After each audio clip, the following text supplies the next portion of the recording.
There's one thing which I want to mention is, there was that question about that excise scam which had taken place. Honorable Speaker, you remember that Pernem matter, where there was a person who was taking department's money by giving fake receipts. Apparently, the Chief Minister has made a statement some days back that you will recovered more than 27 lakhs from him.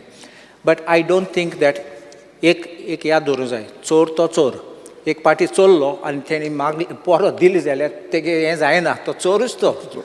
So why I'm saying, recovering of the money is one part of it. But my little question I have, a person of the level of an UDC, how does he have 27 lakhs to make that payment to you in such short time?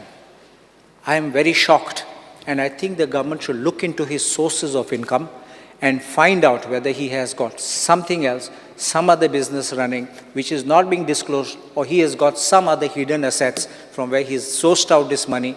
27 lakhs, if you tell me to pay it overnight, I will have problem. But a man like an UDC can get 27 lakhs and pay you in such short time raises many questions. And I think the government should inquire, forget the giving the money, but returning the money in such short speed, in such hurried time is the thing.